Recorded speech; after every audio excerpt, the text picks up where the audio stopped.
بسم اللہ الرحمن الرحیم۔ ایویشن کی تاریخ کا سب سے بڑا دبئی ایئر شو 5 روز تک جاری رہنے کے بعد جب جمعہ کے روز ختم ہوا تو آخری روز بھارتی ساختہ تیجس لڑاکا طیارے کی فضائی کرتب دکھاتے ہوئے تباہی کے ساتھ ہتھیاروں کی بین الاقوامی منڈی میں اس کا مستقبل بھی اپنے اختتام کو پہنچ گیا۔ ایئر شو کی انتظامیہ کے مطابق 17 سے 21 نومبر تک جاری رہنے والے اس ایئر شو میں مختلف ممالک کی جانب سے 200 سے زیادہ کمرشل اور لڑاکا طیارے نمائش کے لیے رکھے گئے تھے۔ دبئی کے المکتوم انٹرنیشنل ایئرپورٹ پر ہونے والی اس نمائش میں جہاں Airbus, Lockheed Martin, Boeing, Falcon سمیت دیگر کمپنیوں نے اپنے پویلین قائم کر رکھے تھے، وہیں پاکستان اور بھارت کے پویلین ان کے شہریوں کی دلچسپی کا باعث تھے کیونکہ وہاں JF-17 تھنڈر اور تیجس طیارے نمائش کے لیے رکھے گئے تھے۔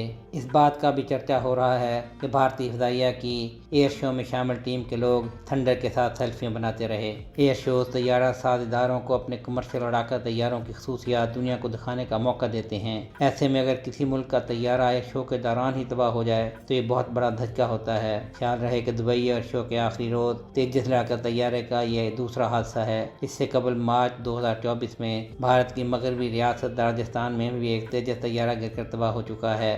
بھارتی فضائیہ کے سربراہ نے جہاں اس حادثے کی تحقیقات کا اعلان کیا ہے وہیں وہ متعدد بار کہہ چکے ہیں کہ تیجس طیارہ بنانے والی کمپنی ہندوستان ایروناٹکس لمیٹڈ انہیں کوئی اچھا جہاز دینے میں ناکام رہی ہے۔ ان کا یہ بھی کہنا ہے کہ وہ حکومت سے کئی بار درخواست کر چکے ہیں کہ تیجس بھارتی فضائیہ میں شمولیت کے لائق نہیں، مگر ان کا موقف نہیں سنا گیا۔ اگرچہ ہندوستان ایروناٹکس نے اپنی ابتدائی رپورٹ میں تیجس کی تباہی کو فنی خرابی سے جوڑا ہے، مگر حادثے سے 3 روز قبل بھی اس طیارے سے تیل کے اخراج کی ویڈیو دنیا بھر میں بھارت کی جگ ہنسائی کا باعث بنی تھی۔ دوسری جانب پاکستان ایروناٹکس کمپلیکس کامرا نے دبئی ایئر شو میں اپنا پویلین قائم کیا تھا جس میں پاکستان میں تیار ہونے والے 2 JF-17 تھنڈر بلاک 3 لڑاکا طیارے اور PL-15 میزائل رکھے گئے تھے۔ پاکستان نے نمائش میں سپر مشاق طیارے بھی رکھے تھے۔ ایئر شو کے دوران JF-17 لڑاکا طیارے نے فضائی کرتب بھی دکھائے۔ سونے پہ سہاگا یہ ہے کہ ISPR کے مطابق ایک دوست ملک نے JF-17 تھنڈر طیارے خریدنے کے لیے MOU بھی سائن کر لیا ہے۔